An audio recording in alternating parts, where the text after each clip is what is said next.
kelihatan lampunya dimatiin aja.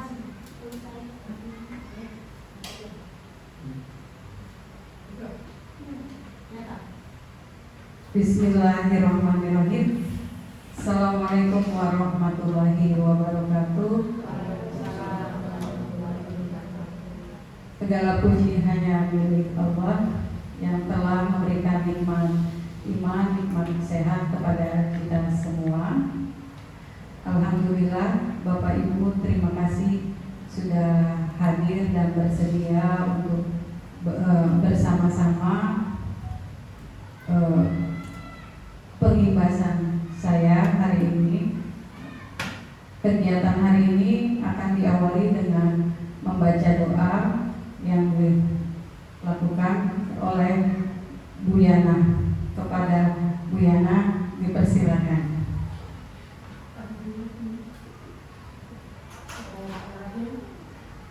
Assalamualaikum warahmatullahi wabarakatuh. Waalaikumsalam warahmatullahi wabarakatuh.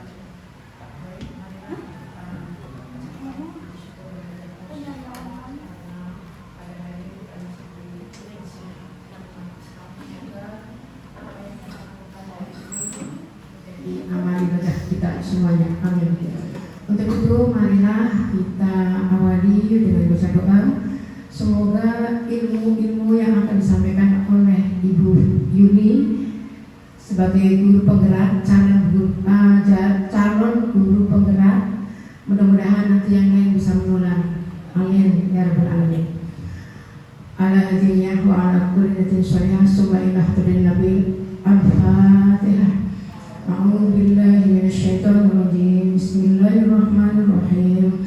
Alhamdulillahi rabbil alamin. Ar-rahmanir rahim. Maliki yaumiddin. Iyyaka na'budu wa iyyaka nasta'in. Ihdinas siratal mustaqim. Siratal ladzina an'amta 'alaihim ghairil maghdubi 'alaihim waladdallin. Amin. Astagfirullahaladzim, astagfirullahaladzim, astagfirullahaladzim. Shalli ala sayyidina Muhammad. Allahumma inna nas'aluka al-huda wa tuqa wal hina wal afaf wa hasib bil akhlaqi. Allahumma rabbana atina min ladunka rahmatan wa hayyi' lana min amrina rasyada. Rabbi zidna ilman warzuqna fahman. Rabbi shrah li sadri wa yassir li amri wahlul 'uqdatam min lisani yafqahu qawli. Amin. Amin amin ya rabbal alamin. Walhamdulillahi rabbil alamin. Assalamualaikum warahmatullahi wabarakatuh. Assalamualaikum warahmatullahi wabarakatuh. Terima kasih kepada Bu Yana.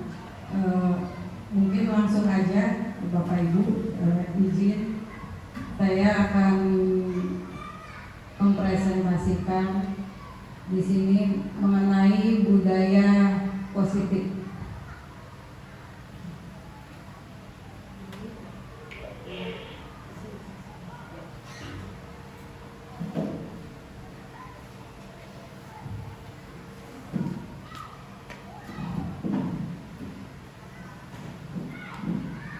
Bapak Ibu guru yang saya hormati, pertama saya ingin membagi informasi mengenai pendidikan guru penggerak. Guru penggerak itu memang salah satu program yang diunggulkan oleh Bapak Menteri kita, Bapak Nadiem Makarim. Jadi tujuan dari program-program guru penggerak adalah mewujudkan ya, dan menciptakan guru-guru yang mau membuat suatu perubahan-perubahan yang terutama adalah perubahan di dalam kelas, karena memang kita tugas pokok kita adalah sebagai guru, yaitu mendidik dan mengajar anak-anak. Oleh karena itu, salah satu tugas yang harus dipenuhi sebagai guru penggerak adalah melaksanakan aksi nyata. Aksi nyata itu artinya mengimplementasikan kegiatan nyata yang ada di sekolah. Ini adalah materi-materi yang kita pelajari. Pada pendidikan guru penggerak ada beberapa modul 1, modul 2, modul 3. Nah, tiap modul itu ada beberapa sub modul seperti itu. Dan pendidikan guru penggerak ini dilaksanakan selama 6 bulan. Awalnya saya pikir pendidikan penggerak itu hanya pelatihan gitu, dan memang jadi ikut aja karena memang ingin mendapatkan ilmu dan wawasan. Sepertinya saya hanya ingin mengupgrade ilmu saya gitu. Jadi di sini tujuan saya berdiri di sini bukan karena saya lebih pintar dari Bapak Ibu, tapi karena memang ada informasi yang memang ingin di-share, ya. ingin dibagi agar perubahan ini dilaksanakan secara masif, secara bersama-sama bergeraknya, bersama-sama menggerakkannya, bersama-sama tergeraknya. Secara kalau satu sekolah udah bersama-sama tergeraknya dan menggerakkannya, sehingga akan terjadi perubahan-perubahan yang besar di dunia pendidikan. Itulah tujuan-tujuan yang akan dicapai dari pendidikan guru penggerak ini. Dan berharapnya teman-teman guru di sini yang masih muda, yang masih cemerlang otaknya, insya Allah lebih kreatif, lebih kritis gitu. Ada kesempatan, ambil kesempatannya untuk mengikuti pendidikan ini. Banyak manfaatnya, banyak banget ilmu yang didapat. Ya. Salah satunya ya yang kita pahami adalah kita mengenal Ki Hajar Dewantara. Ya, kita kenal dia, tapi ternyata filosofinya saya baru tahu, baru saya pahami, baru saya maknai ketika saya masuk pendidikan ini seperti itu. Dan saat ini saya berusaha ya untuk mengimbaskan mengenai budaya positif. Budaya positif yaitu tujuannya menghasilkan murid-murid yang berkarakter, santun, peduli dan bertanggung jawab sesuai dengan nilai-nilai kebajikan, menjadi pembelajar sepanjang hayat sesuai dengan standar kompetensi lulusan yang diharapkan. Itu pasti impian setiap sekolah, mewujudkan murid-murid yang berkarakter, pasti. Selanjutnya, mengapa sih kita perlu budaya yang positif? Ya. Karena untuk mengantarkan murid agar siap hidup di masa depannya, mereka mampu mengisi zamannya demi mencapai keselamatan serta kebahagiaannya setinggi-tingginya. Untuk itu, salah satu tugas pendidik yaitu membantu murid merdeka atas dirinya sendiri, penghidupannya, memelihara dan menjaga bangsa serta alamnya. Menurut Ki Hajar Dewantara yang disingkat KHD, ya, peran pendidik itu sebagai petani. Petani itu diibaratkan ya tugasnya merawat sesuai kebutuhan dari tanaman-tanaman agar tumbuh dan berbuah dengan baik. Tentu saja jenis tanamannya beda perlakuannya. Artinya bahwa kita seorang pendidik harus bisa melayani segala bentuk kebutuhan metode belajar siswa yang berbeda-beda, atau yang kita kenal atau sering sekarang udah terngiang gitu ya, pembelajaran berdiferensiasi pada anak. Kita harus bisa memberikan kebebasan kepada anak untuk mengembangkan ide kreatif, mengembangkan bakat, kemudian mengembangkan minat. Ya. Kebebasan itu bukan berarti kebebasan yang mutlak. Perlu turunan dan arahan dari guru supaya anak tidak kehilangan arah dan membahayakan dirinya. Seperti filosofi Ki Hajar Dewantara adalah punya 3 ya kita slogannya Ki Hajar Dewantara. Ingoso sung tolodo, terberikan daya. Lidah saya masih lidah Jakarta. Kalau Mbak Mika mantap lidahnya. Nah, disitulah peran kita sebagai pendidik. Peran yang memang harus dijalankan dengan sepenuh hati. Selanjutnya, Gambar ini dibayangkan kita sebagai guru ya. Guru itu diibaratkan petani. Petani itu dia harus merawat, menyemai ya, dijagain itu tanamannya biar nanti hasilnya bagus. Nah, kita guru gitu ya, sama gitu, diibaratkan sebagai petani filosofinya. Dan kita harus menjaga anak-anak kita ya. Ingorso suntulodo ingemadi amamkorso tuturi handayani. Berat ya, berat tapi insya Allah bisa ya Bu ya. Benar nggak? Berat. Beda sama orang kantoran, sama kalau kita kan ngadepinnya manusia ya.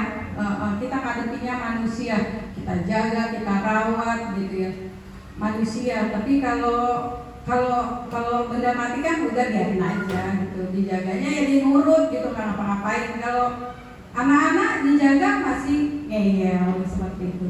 Disitulah kita harus bisa sebagai pamong ya, guru juga sebagai pamong terhadap mengamong kepada anak-anak kita. Selanjutnya, dengan demikian salah satu tanggung jawab seorang guru adalah bagaimana menciptakan suatu lingkungan yang positif yang terdiri dari warga sekolah yang saling mendukung, saling belajar, saling bekerja sama sehingga tercipta kebiasaan-kebiasaan yang baik. Dari kebiasaan-kebiasaan yang baik itu tumbuh menjadi karakter-karakter baik warga sekolah, dan pada akhirnya karakter-karakter dari kebiasaan baik akan membentuk sebuah budaya positif. Ya, setuju nggak Bapak Ibu ini? Setuju ya, kayak seperti kita SDN Kebonpala 12, SDN Kebonpala 13 sudah melaksanakan kebiasaan-kebiasaan baik gitu. Contohnya pada hari Selasa kita senam bersama. Itu kan suatu kebiasaan baik ya, membersamai, bersama-sama kita, bersama-sama satu halaman ya, terjadi kolaborasi. Kemudian selain itu ada di hari Jumat ya, kebiasaan-kebiasaan baiknya adalah kita kultum anak-anak membaca Al-Quran sesuai dengan agamanya. Untuk yang agama Nasrani ikut ke SDN Kebonpala 11 seperti itu. Itulah kebiasaan-kebiasaan yang dilakukan berulang-ulang sehingga akan membentuk suatu budaya ya. Budaya ini yang diharapkan adalah budaya positif tentunya, karena anak itu dibentuk ya, bukan jeret langsung hari itu jadi gitu kan. Dia harus butuh proses ya. Prosesnya pun nggak cuma setahun 2 tahun ya Bapak Ibu, bener nggak? Setuju nggak? Ya, prosesnya tuh benar-benar bertahap dan memang berkelanjutan. Kita guru harus konsisten, kemudian juga harus kerjasama sama orang tua seperti itu. Jadi kebiasaan-kebiasaan itu akan membentuk sebuah budaya positif. Budaya positif di sekolah merupakan nilai-nilai keyakinan kita yakini bersama dan kebiasaan di sekolah yang berpihak pada murid agar murid dapat berkembang menjadi pribadi yang kritis, penuh hormat dan bertanggung jawab. Ini tentunya perlu ada indikator ya. Contoh misalkan anak kita itu kritis, apa sih indikatornya? Penunjuknya kalau dia kritis gitu, kritis. Terus hormat sama kita, penunjuknya apa? Oh, salah satunya dia setiap ketemu gurunya ya, bukan cuma guru kelasnya aja gitu, tapi guru yang lain juga dia salam gitu ya, cium tangan. Mau SD 12 kek, mau SD 13, ketika ketemu bapak ibu guru ya, mereka bersalaman kepada kita, itu sudah menunjukkan bahwa indikator kita berhasil, yaitu mewujudkan budaya yang positif, mewujudkan anak-anak yang berkarakter Pancasila. Dari pemahaman tersebut, budaya positif menjadi bagian yang tidak dapat dipisahkan dari peran guru kita sebagai pendidik, tentu ya, karena guru adalah teladan ya.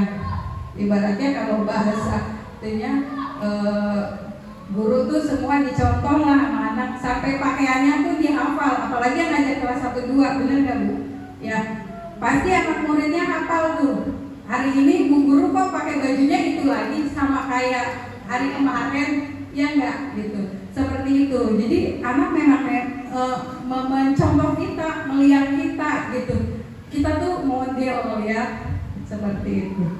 Lanjut.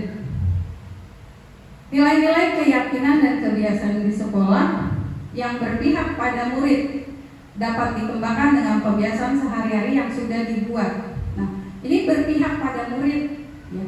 Jadi semua kita fokusnya ke murid gitu. Jadi kebiasaan itu kita fokuskan kepada murid. Kemudian diperlukan kolaborasi antar warga sekolah. Maka akan terbentuk profil pelajar Pancasila yang berketuhanan, Maha Esa, serta berakhlak mulia, berkebinekaan global, mandiri, gotong royong, dan bernalar kritis.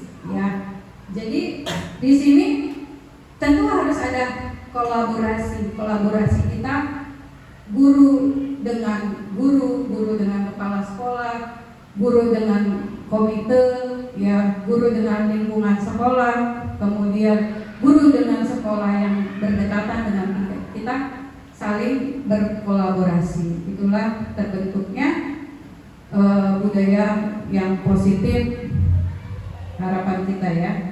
Selanjutnya,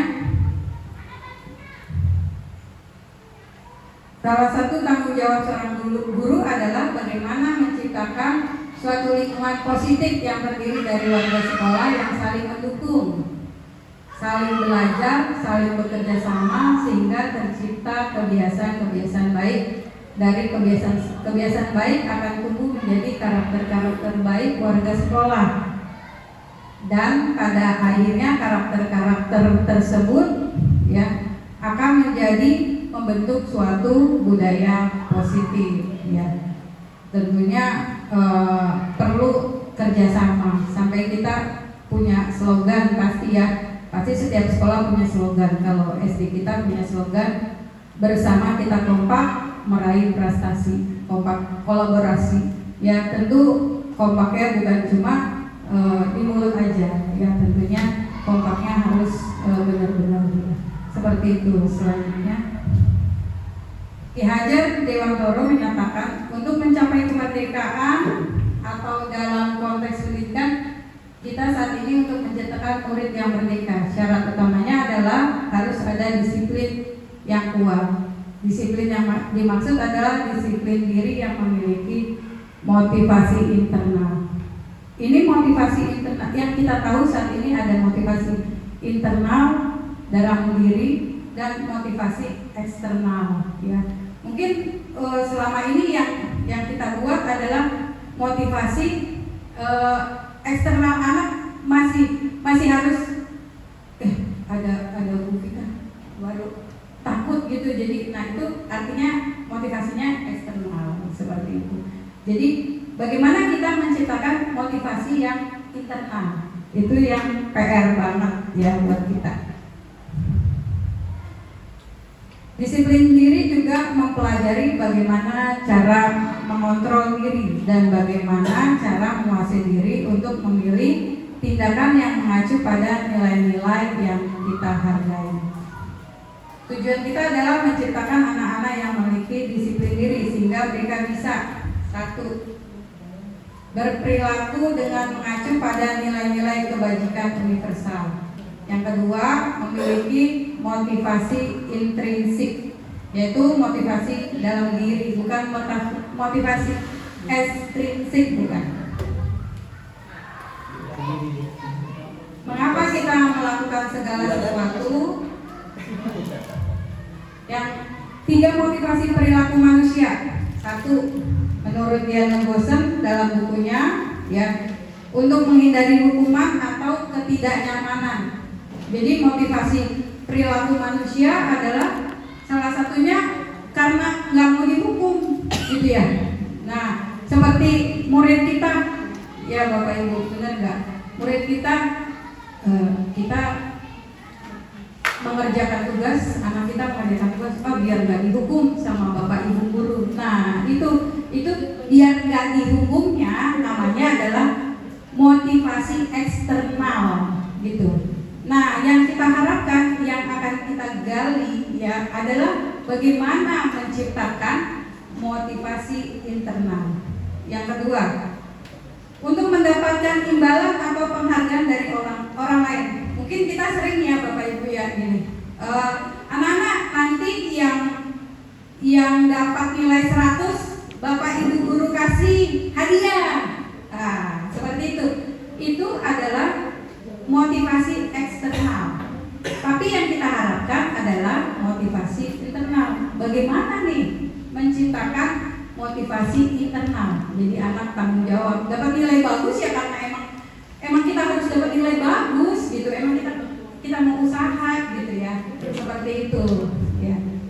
Kemudian yang ketiga, untuk menjadi orang yang mereka inginkan dan menghargai diri sendiri dengan nilai-nilai yang mereka percaya. Berharapnya seperti itu karena mereka menghargai dirinya gitu ya. Nah, untuk membentuk motivasi internal maka perlu dilaksanakan keyakinan kelas, atau kalau kita tahu sebelumnya adalah peraturan kelas. Bedanya kalau peraturan kelas itu anak-anak tidak dilibatkan, tapi langsung dari kita gitu. Tapi kalau keyakinan kelas kita lemparkan anak, kemudian kita arahkan ya. Jadi mereka dengan sadarnya bahwa oh ini kita hasil musyawarah kita nih gitu. Yuk kita jalanin. Kemudian yang terjadi adalah apabila keyakinan kelas itu dijalankan dengan baik, maka anak memiliki identitas yang sukses. Ya, yang akan kita lihat adalah sikap disiplin. Ya, disiplin. Kemudian apabila keyakinan kelasnya dilanggar, ya, maka kita harus memberikan konsekuensi, bukan hukuman. Kalau kita buat ke hukuman, maka jatuhnya menjadi identitas yang gagal. Maksudnya identitas yang gagal apa sih? Ya, sesuatu yang menyakitkan harus terjadi. Tidak nyaman. Anak tuh kalau dikasih hukuman nggak nyaman. Kayak kita lah gitu ya, Bapak Ibu, benar nggak? Kalau kita dikasih hukuman nyaman nggak sih? Gitu kan? Enggak ya. Tidak nyaman untuk murid jangka panjang. Kemudian tanda petik menjadi korban, ya. Kemudian murid merasa tersakiti, walaupun dia bilang, "Bu, aku nggak apa-apa kok," gitu kan, bilang gitu. Tapi kita nggak tahu gitu kan. Kemudian perilakunya pasif agresifnya meningkat. Kemudian sistem tidak akan berjalan bila murid tidak takut peraturan. Benar nggak sih? Benar ya, Mak? Jadi kalau misalkan muridnya nggak takut, biarin aja dihukum. Mau suruh nyapu gitu ya, suruh ngepel, ibaratnya dipanggil orang tua, biarin aja. Nah, ini karena ya tadi, karena didapatinya karena motivasi eksternalnya. Tapi yang kita mau gali itu dari keyakinan kelas yang kita buat atas kesepakatan dengan siswa, murid, kemudian muncullah motivasi internal sehingga anak menjalankan kedisiplinan kelas, ya, menjalankan kebiasaan-kebiasaan, ya, itu karena adanya motivasi internal. Nah, jika terjadi tidak sesuai dengan keyakinan kelas, maka anak akan diberikan konsekuensi. Konsekuensi itu apa sih? Muridnya, anak dibuat tidak nyaman, memerlukan monitoring dan supervisi terus-menerus dari guru. Apa peraturannya? Mampukah kamu melakukannya? Terima kasih. Nah, itu seperti itu. Kemudian yang bisa dilakukan pada saat restitusi adalah anak-anak bisa mendapatkan penguatan, murid belajar bertanggung jawab untuk perilakunya. Ya, seperti ini. Selanjutnya, ya. Kalau selama yang saya dapatkan, sempat juga nih untuk modul ini sempat terkaget-kaget gitu ya. Terkagetnya adalah bahwa di dalam guru itu punya 3 posisi ya. guru itu punya posisi kontrol. Kalau saya sering melaksanakan seperti itu sebagai posisi kontrol. Penghukum kadang-kadang ya anak gini misalkan, nah kamu nggak pakai seragam lengkap seperti itu, ya nanti pulang bantuin yang piket. Nah itu posisi kontrol saya sebagai penghukum. Nah seperti itu. Nah sebagai penghukum atau kita memberikan hukuman ternyata ada dampak negatifnya, ya seperti itu.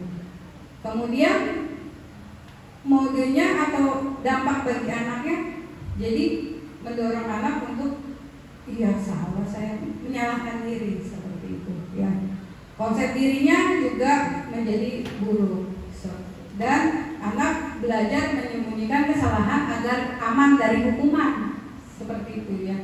Ya sulit, ya. Yang kedua, posisi kontrol saya sebagai pembuat rasa bersalah. Kadang-kadang nih mungkin pernah ya Bapak Ibu gitu ya, ayo dong nak, jangan gitu, kasihan dong Bapak. Nanti kalau ibu, mama, kalau ibu dimarahin sama kepala sekolah gimana? Nah itu membuat rasa bersalah. Jadi anak merasa bersalah karena sudah membuat kita nanti bakalan kena hukuman. Ya, pernah nggak sih Bapak Ibu begitu? Pernah ya, saya juga sama gitu loh, kita sama gitu ya, seperti itu ya. Sedangkan ini bedanya antara hukuman dan konsekuensi. Kalau konsekuensi itu memang dia sudah menyepakati lakukan apa yang saya katakan, ya. Kemudian lebih ke arah, kalau konsekuensi itu lebih ke arah mendorong kepatuhan, ya. Kemudian konsep dirinya jadi baik. Dan sehingga murid anak belajar taat terhadap aturan. Ini bedanya konsekuensi dengan hukuman.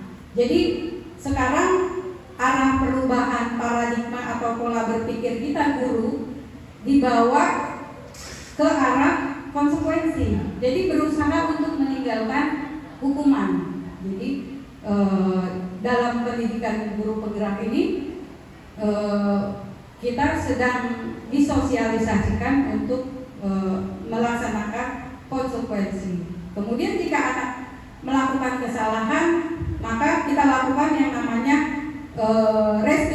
restitusi atau dikenal dengan segitiga restitusi. Nah, ini restitusi ada tahapan-tahapannya, ya. Restitusi akan berdampak positif. Positifnya apa? Apakah hal ini yang sesungguhnya ingin kamu lakukan? Jadi menggali anak. Contoh ya, anak saya berantem ya. Kemudian kita panggil, kita tanya gitu, kenapa sih kamu berantem sama si A gitu kan? Terus dia bu, habis dia usil banget sama saya jadi kesel gitu kan. Nah, langkah pertama yang kita lakukan adalah kita gali, kenapa kamu kesel? Wajar sih kamu kalau kesel seperti itu. Wajar kamu kalau kesel, tapi nggak boleh gitu. Jadi sebaiknya kamu harus bagaimana? Kamu harus mengontrol diri gitu. Jadi digali anak untuk berusaha mengontrol diri. Nah, teori kontrol ini akan mendorong anak untuk disiplin positif sehingga konsep dirinya kuat dan murid atau anak belajar memecahkan masalah. Ya. Ketika belajar ini, saya terus terang paradigma dan pola pikir saya juga terarah dan mulai gitu ya. Selama ini saya tuh salah ya Masya Allah gitu. Kalau saya nggak ikut begini, saya juga nggak tahu. Walaupun saya udah ngajar dari 2001 gitu, sampai sekarang saya baru tahu loh sekarang gitu. Jadi benar-benar luar biasa ikut pendidikan guru penggerak ini. Kita diberikan ilmu dan wawasan yang keren. Oke, next. Yang kita tahu untuk kebutuhan dasar manusia. Kenapa kita mesti belajar ini sih? Gitu, kebutuhan dasar manusia. Karena yang kita hadapi manusia manusia gitu. Yang kita hadapi benda hidup, bukan benda mati. Ya. Oleh karena itu kita perlu tahu nih ini ya. Saya juga perlu tahu gitu. Karena emang terus terang aja gitu. Baru tadi saya juga tahu gitu 5 kebutuhan dasar manusia. Yang pertama, bertahan hidup. Pasti itu ya, manusia perlu bertahan hidup. Yang kedua, kasih sayang dan rasa diterima. Yang ketiga, kebebasan, freedom, kesenangan, kebutuhan untuk merasa senang, bermain, tertawa, kemudian penguasaan. Ya, rasa berkompetisi menjadi juara. Yang bagian kedua, kasih sayang dan rasa diterima. Mungkin kalau Bapak Ibu guru yang punya anak-anak murid yang di kelas spesial, ya beda lah gitu kalau seperti itu. Nah, sebenarnya di dalam hati dia pingin loh diterima gitu. Bener nggak sih Bapak Ibu guru? Bener nggak? Iya. Ya seperti kalau saya punya murid gitu ya, Aisyah gitu. Mohon maaf jadi sebut namanya gitu ya. Dia agak maksudnya teman-temannya agak mengucilkan gitu. Nah, dia sebenarnya di hatinya pingin loh gitu, saya diterima sama teman-teman saya di kelas gitu. Nah, disinilah posisi kita sebagai seorang guru, bagaimana menetralisir agar dia menjadi anak yang diterima di kelas seperti itu. Agak sulit loh mentalnya mereka gitu. Jadi kita harus bantu gitu seperti itu selanjutnya. Oke, dari kebutuhan manusia tadi ya, untuk agar lebih ya kebutuhan tadi terpenuhi dan dijalani, maka kita buat keyakinan kelas. Keyakinan kelas merupakan suatu ketetapan atau peraturan kelas yang telah disepakati dan diyakini, serta akan dapat konsekuensi jika kesepakatan tersebut dilanggar. Keyakinan kelas terbentuk untuk menciptakan disiplin positif dari murid, sehingga murid mempunyai kesadaran penuh tanpa paksaan melaksanakan kesepakatan kelas yang sudah diyakini dengan penuh tanggung jawab. Jika anak yang melanggar keyakinan kelas, maka perlu ada komunikasi yang baik antara guru dan siswa mengatasi masalah tersebut dengan segitiga restitusi. Saya juga baru tahu nih gitu ilmu ini, segitiga restitusi gitu. Selanjutnya, oke. Maka yang harus dilakukan yaitu dengan menggunakan segitiga restitusi. Restitusi adalah proses menciptakan kondisi murid untuk memperbaiki kesalahan mereka, sehingga mereka bisa kembali pada kelompok mereka dengan karakter yang lebih kuat. Restitusi juga merupakan proses kolaboratif yang mengajarkan murid untuk mencari solusi untuk masalah mereka dan membantu murid berpikir tentang orang seperti apa yang mereka inginkan dan bagaimana mereka harus memperlakukan orang lain. Nah, seperti yang tadi saya jelaskan gitu ya. Ini 5 posisi kontrol restitusi ya.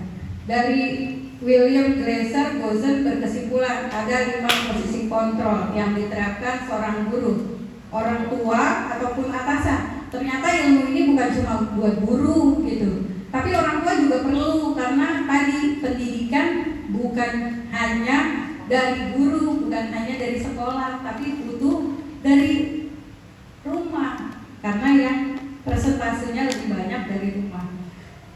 Kelima posisi kontrol tersebut, 1, penghukum. Penghukum tuh seperti tadi gitu.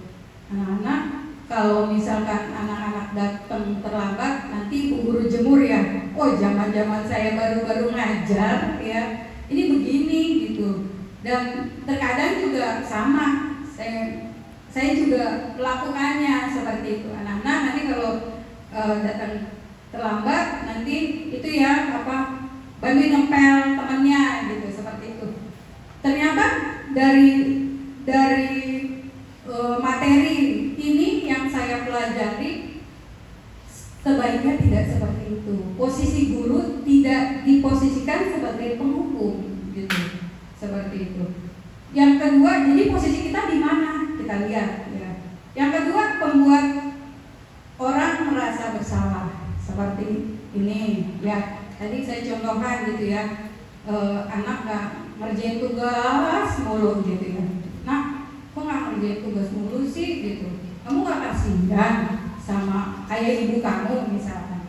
Atau kamu gak kasihan sama bu guru? Nanti kalau bu guru ditegur sama bapak kepala sekolah gimana? Seperti itu. Itu adalah posisi pembuat rasa bersalah. Ternyata saya juga melakukan itu gitu ya. Entah bapak ibu mungkin sama juga gitu. Nah ternyata ketika saya pelajari ini seperti saya ditampar gitu. Bahasanya ditampar kenapa? Oh iya ya gitu. Sebaiknya kita tidak mengambil posisi seperti ini ya. Posisinya jangan ambil sebagai pembuat orang merasa bersalah. Kemudian sebagai teman ya, teman, ayo dong nak gitu, bantu bapak gitu, ayo dong nak bantu bapak, rajin kek gitu, kerjain tugasnya kek, seperti itu. Itu sebagai posisi teman. Kemudian sebagai posisi pemantau ya, dilihatin aja anaknya. Nah itu sebagai pemantau. Yang terakhir sebagai manajer ya, sebagai manajer, sebagai yang mengatur ya. Jadi disinilah posisi kita sebagai manajer ya. Agak sulit memang gitu, tapi sedikit-sedikit belajar saya sama. Oke. Wow. 5 posisi kontrol ini ya, seperti yang sudah tadi saya sampaikan ya, bahwa kalau sebagai teman, contohnya kalimat-kalimatnya, ayo bantulah dari bapak gitu ya. Ayo ingat tidak bantuan bapak selama ini. Itu kalimat-kalimat yang digunakan kita gitu, saya ya, sebagai posisi saya, sebagai posisi kontrol, sebagai posisi teman. Sebagai penghukum, patuhi aturan ya, awas ya kalau enggak. Nah seperti itu ya. Anak udah kotaknya sama ya Bu. Kalau kita juga dipanggil kepala sekolah pasti mau ada apa sih bapak gitu, seperti itu ya. Nah, jadi disitulah ibaratnya kita posisikan diri kita ketika anak juga dipanggil sama kita berdua, mau ada apa sih ibu gitu bapak. Nah, posisinya seperti itu. Kemudian contohnya lagi kalimatnya, kamu selalu saja salah ya.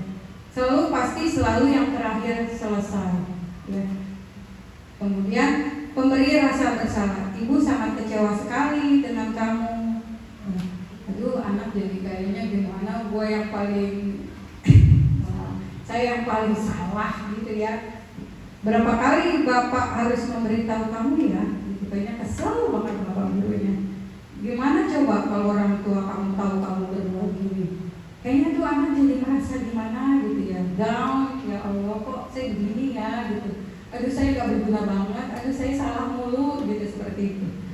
Kemudian sebagai posisi pemantau, peraturannya apa? Apa yang telah kamu lakukan? Sanksi atau konsekuensinya apa? Kemudian sebagai posisi manajer, apa yang kita yakini? Jadi apa yang kamu meyakini? Jika kamu meyakininya, apakah kamu bersedia memperbaikinya? Jika kamu memperbaiki ini, hal ini menunjukkan apa tentang dirimu? Apa rencana kamu untuk memperbaiki hal ini? Nah ini posisi kalimat-kalimat sebagai posisi kontrol manager lah, yang idealnya kita memposisikan seperti ini ketika kita menghadapi suatu masalah dengan anak kita, dengan murid kita, seperti itu. Dan ini memang tidak mudah ya, karena perlu suatu pembiasaan ya, merubahnya harus step by step ya. Oleh karena itu benar banget saya mendapat ilmu ini benar-benar yang sangat bermanfaat, seperti itu. Selanjutnya, ini kita lihat videonya.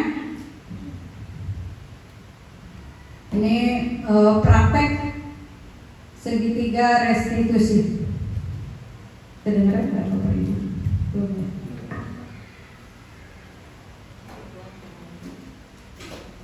Bentar.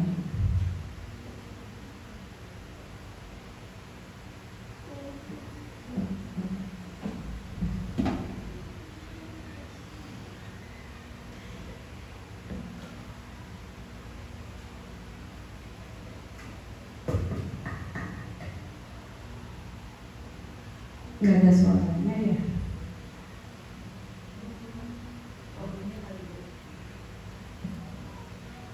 Ya, ini contoh segitiga restitusi yang saya lakukan di kelas ya, praktiknya. Kemudian langsung aja deh, langsung berikutnya. Ya.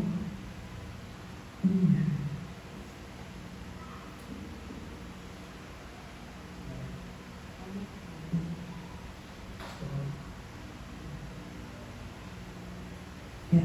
Ini segitiga restitusi ya. Jadi ada 3 tahapan yang bisa kita lakukan sebagai seorang guru dalam mempraktekkan segitiga restitusi. Yang pertama adalah validasi tindakan yang salah. Maksudnya apa validasi tindakan yang salah? Yang pertama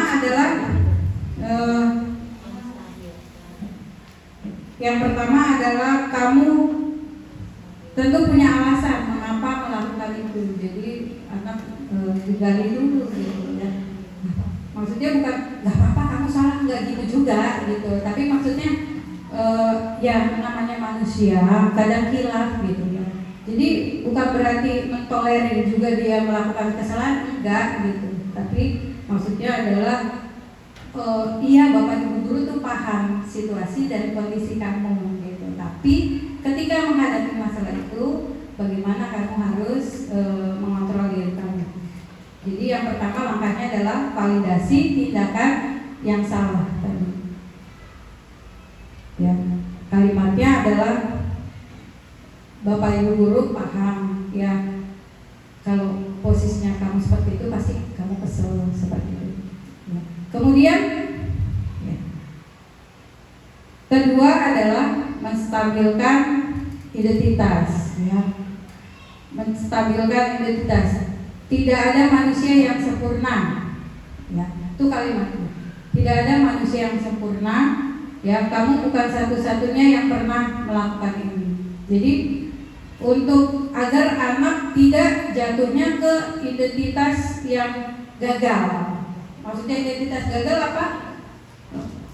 Dia merasa down, saya salah mulu ya gitu. Saya nggak ada benernya gitu di mata guru mungkin kalau menurut dia gitu ya. Nah itu yang mau kita cegah ya, yang mau kita cegah biar anak tidak lari ke identitas yang salah seperti itu ya. Kemudian langkah ketiga adalah menyatakan keyakinan. Jadi harapannya adalah ya kamu masih ingat kan gitu keyakinan yang kita lakuin. Terus bagaimana dong caranya untuk memperbaiki ya kesalahan kamu.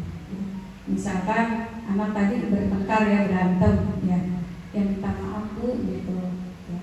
Kalau misalkan temennya luka, yuk bantu bareng obatin gitu kan, seperti itu. Itu adalah langkah-langkah dalam mengatasi masalah yang ketika kita melakukan segitiga restitusi, ya. Validasi tindakan yang salah. Yang kedua menstabilkan identitas. Yang ketiga menyatakan keyakinan. Oke. Kemudian ya, ini filosofinya yang tadi dikemukakan. Balik lagi ke sini bahwa filosofinya adalah ingorso sum tulodo. Apa tuh artinya ingorso sum tulodo? Apa Bu Yana? Apa Bu Yana artinya? Bagi ingorso sum tulodo. Iya, yang di depan masih contoh ya. Iya. Kemudian tuturi handayani. Imadia mangut. Iya.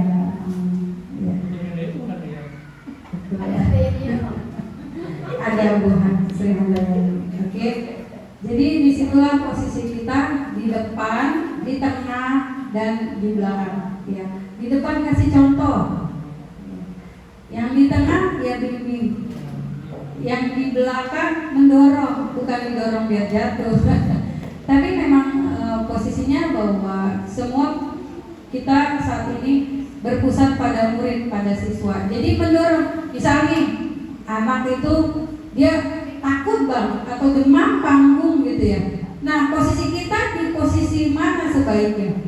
Ya kasih contoh dulu kan, ya kita sebagai posisi depan kasih contoh Nina dan aku. Terus dibimbing bagaimana caranya biar kita berani mempresentasikan sesuatu di depan. Kemudian yang terakhir ketiga kita dorong, kita lihat anak, ayo kamu bisa presentasi, ayo kamu bisa seperti itu.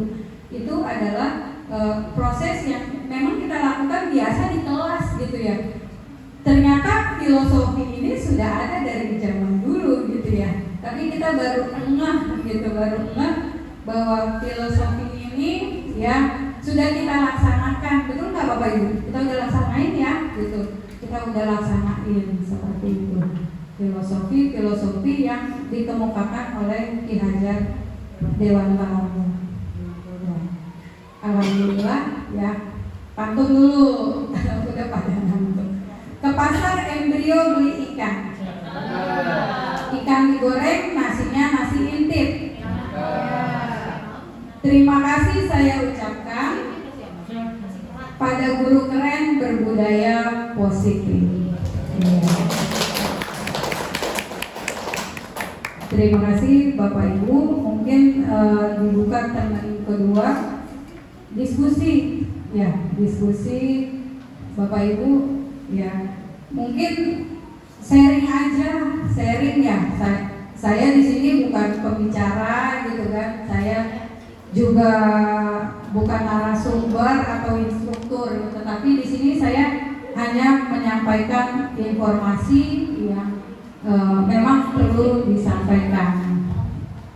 Mungkin ada Bapak Ibu yang mau sharing. Bu Yani, pernah nggak sih ada pertanyaan menurut Bapak Ibu yang kita lakukan? Kita sering tuh ya kasih penghargaan, yang saya kasih contoh tuh ya. Itu ada dampaknya nggak sih? Dampak positif, negatif, ya. Dan terus terang ketika diajarin hal ini, oh ternyata memang ada dampaknya. Sebaiknya gimana dong mengenai penghargaan itu? Jadi nggak boleh dikasih penghargaan anak, boleh ya, tapi dengan kondisi dan situasi tertentu. Contoh misalkan ya, ketika kita mau mengapresiasi mereka, maka jangan hanya satu yang dikasih apresiasi. Contoh misalkan ya, satu kelas kita itu gambarnya bagus, oke, ada yang kasih hadiah juara favorit, juara apa kreatif gitu ya. Iya, nah itu dia. Jadi agar yang lain pun tidak merasa down dan mereka melaksanakan kegiatan itu bukan karena dapat hadiah gitu kan, tapi karena memang ada dalam diri dia kemauannya, emang saya mau gitu, emang saya mau mencapai itu seperti itu ya. Jadi untuk penghargaan dulu waktu kurikulum 2013 gencar banget gitu ya enggak? Gencar banget kita bahwa setiap kegiatan pembelajaran kita udah prepare tuh seperti snack gitu ya gitu. Ya anak-anak yang dapat, saya seperti itu, dapat nilainya 100 saya dikasih gitu ya. Kemudian hafalan Qur'annya bagus, saya kasih seperti itu. Ternyata gitu ya, ternyata ada dampak negatifnya dan sebaiknya ya ketika kita mau memberikan hadiah atau penghargaan, caranya jangan seperti itu gitu. Jadi anak berlomba-lomba pengen dapetin itu seperti itu ya. Mungkin ada Bapak Ibu yang ingin berdiskusi ya. Pak Lukman, kasih. Assalamualaikum warahmatullahi wabarakatuh. Waalaikumsalam. Tadi Bu Yuli kan menjelaskan bahwa kita tadi sebagai guru memberikan penghargaan kepada siswa, ya. Misalnya tadi yang juara 1 mungkin dikasih hadiah apa, tapi kan nggak boleh seperti itu keseluruhannya. Misalnya anak yang dia jago menggambar, dia jago berbicara dan sebagainya, tetapi bukankah yang jadi intinya yang pengen saya tanyakan adalah apakah jadi tidak adanya persaingan dalam mencapai sesuatu. Kalau misalkan semuanya dikasih reward atau penghargaan, bukankah namanya persaingan itu diperlukan untuk kita berkembang, atau siswa berkembang? Ya, terima kasih kepada Bapak Lukman ya, atas pertanyaannya. Mungkin ada lagi dari Bapak Ibu. Ya. Kalau dari paparannya tadi bahwa memang di sini diminimalisir sekali gitu kegiatan-kegiatan dalam hal kompetisinya seperti itu, karena kompetisinya ke arahnya yang nanti berdampak kepada psikologis anak gitu. Jadi yang diharapkan adalah kita boleh kasih appreciate gitu, kasih penghargaan, tapi posisinya diminimalisir. Minimalisir maksudnya seperti tadi gitu ya. Nah, terus gimana dong Bu? Itu berarti nggak ada persaingan. Ya contohnya saat pembagian rapot aja gitu kan. Pembagian rapot sekarang nggak ada perankingan ya, gitu kan? Nggak ada perankingan karena berdasarkan bahwa teori bahwa anak itu memiliki kemampuan yang berbeda, ya mereka kemampuannya berbeda sehingga juga hal-hal yang ditonjolkan pun akan berbeda seperti itu. Mungkin ada tambahan dari Bapak Ibu yang lain dari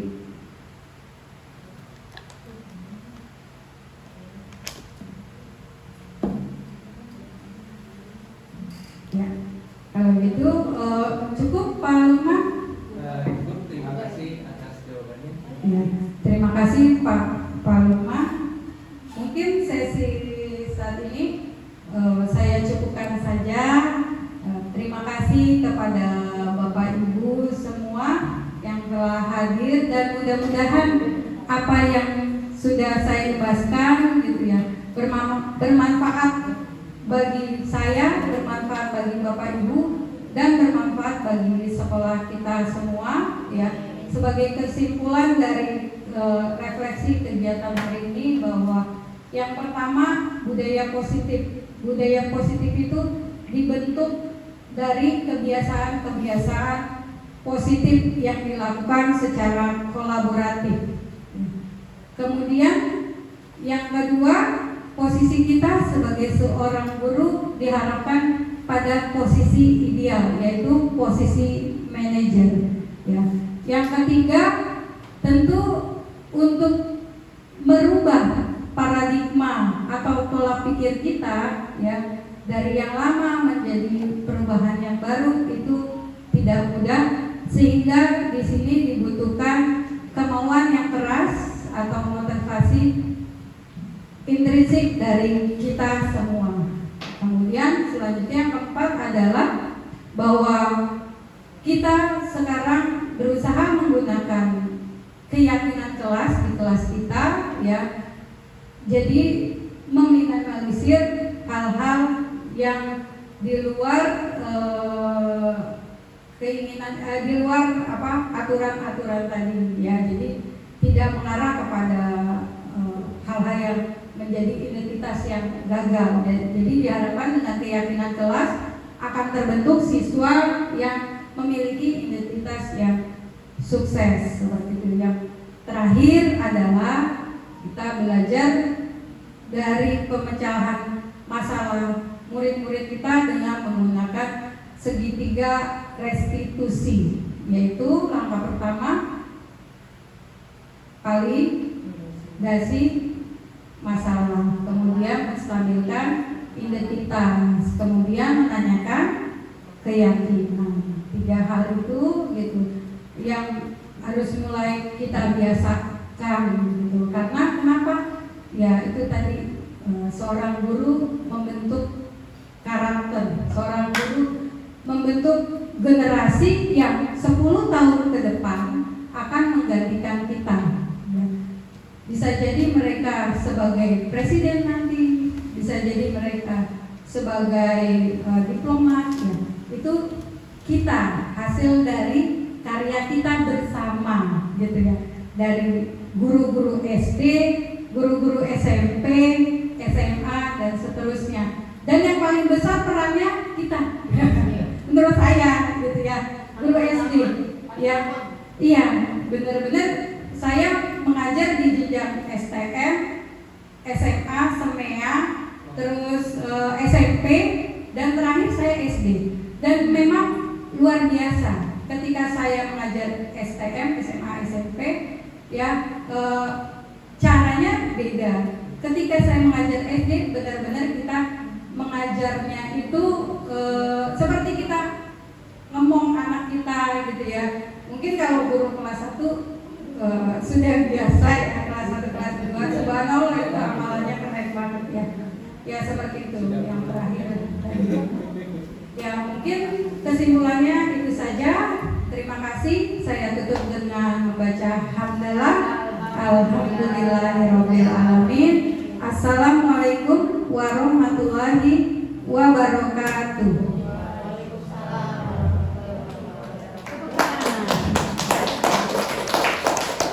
Terima kasih Bapak Ibu.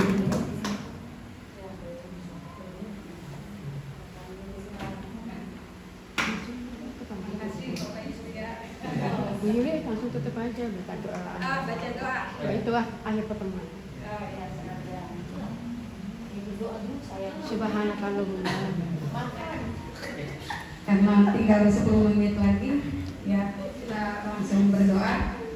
Marilah Bapak Ibu kita berdoa. Mudah-mudahan kegiatan yang kita lakukan hari ini, ya, itu mendapatkan rahmat, mendapatkan pahala dari Allah dan bermanfaat untuk siswa-siswa kita, dan bermanfaat tentunya buat sekolah kita serta bangsa kita.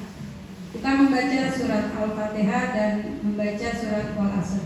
A'udzubillahi minasyaitonirrajim. Bismillahirrahmanirrahim. Alhamdulillahirabbil alamin. Arrahmanirrahim. Maliki yaumiddin. Iyyaka na'budu wa iyyaka nasta'in. Ihdinas siratal mustaqim. Siratal ladzina an'amta 'alaihim ghairil maghdubi 'alaihim waladdallin. Bismillahirrahmanirrahim. Wal 'asri innal insana lafi khusr. Illal ladzina amanu